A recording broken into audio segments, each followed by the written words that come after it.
বলবি।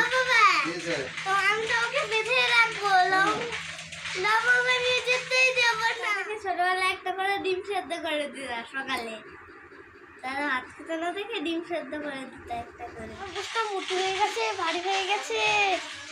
খরগোশ ভারী হয়ে গেছে? হ্যাঁ, মোটু হয়ে গেছে। তুইও কি ছোট আছিস? তুই যেরকম বড় হচ্ছিস ওই রকম লবঙ্গও বড় হচ্ছে। তাহলে বড় জিনিস তো ওজনে ভারী হয়, তাই তো? বড় জিনিস ওজনে ভারী হয়, ছোট জিনিস ওজনে হালকা হয়। বরফের দেশে ইগলু বানায়, ইগলু।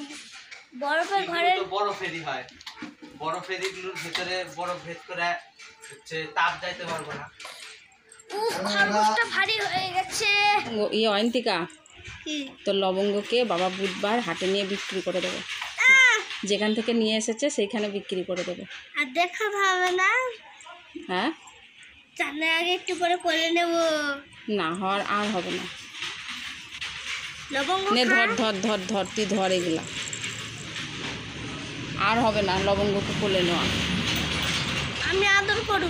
আসো না, লবঙ্গকে আর খাবার জোগাড় করা যাচ্ছে না। এই রোদের মধ্যে ঘাস তুলতে যাওয়া খুব মুশকিল হচ্ছে। আর তোর লবঙ্গ হলো বড় লোকের বিটি, ভাতও খাবে না, মুড়িও খাবে না। একটু ভাত মুড়ি খেলেও নাই, মানে পেটটা ভরানো যেত। এবার ঘাস আনতে পারছে না, এবার না খাইয়ে রাখা একটা পশুকে, সেটা কি ঠিক বল তুই? তাহলে তোকে যদি কেউ না খাইয়ে রাখে তোর ভালো লাগবে? তোকে যদি খেতে না দিই তাহলে তুই থাকতে পারবি? এবার লবঙ্গকেও তো খেতে দেওয়া হচ্ছে না, সম্ভব হচ্ছে না। খুব কষ্ট করে রোদের মধ্যে ঘাস তুলে না হচ্ছে, এবার সেই ঘাসে হচ্ছে না। এবার একটা পশুকে তো এত কষ্ট দেওয়া ঠিক না। এবার ভাবছি যে না, ওকে এবার হাটে যেখান থেকে এনেছে সেখানে বিক্রি করে দিয়ে আসবো।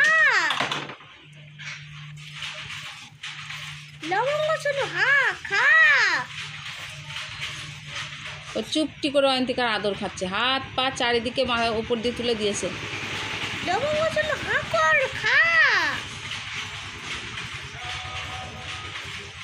তোমাদের অয়ন্তিকাকে যদি ভালো লাগে লাইক দিও, আর অয়ন্তিকার পাশে থেকো।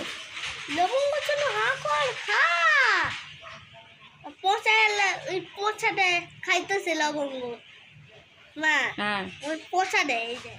হ্যাঁ, 4 বছর পর লবঙ্গকে নিয়ে আসা হবে। 4 বছর পর আবার কোথা থেকে আনবি? হাট থেকে। বাবা, মানে হাটে বিক্রি করে দিয়ে আসা হবে, আবার 4 বছর পর আবার নিয়ে আসবি? কিসের জন্য আনবি 4 বছর পর? বাচ্চা হবে তো। ওরে বাবা রে, হ্যাঁ, আমার সোনা মেয়ের কথা শোনো। 4 বছর মানে এখন বিক্রি করে দিয়ে আসবে, আবার 4 বছর পর আনতে হবে ওকে। কি কি বাচ্চা হবে? লবঙ্গ, এলাচ, দারচিনি। লবঙ্গ, এলাচ, দারচিনি।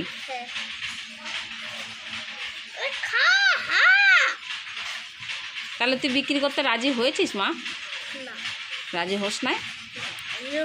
ওকে রাখতেই, ওকে ও আমি ওদের চিনবো, আমি ওদের চিনি। ওর গলায় ঘুমুর বাঁধা আছে, ঘুমুরটা থাকবে, তাহলে তুমি ওকে চিনতে পারবে।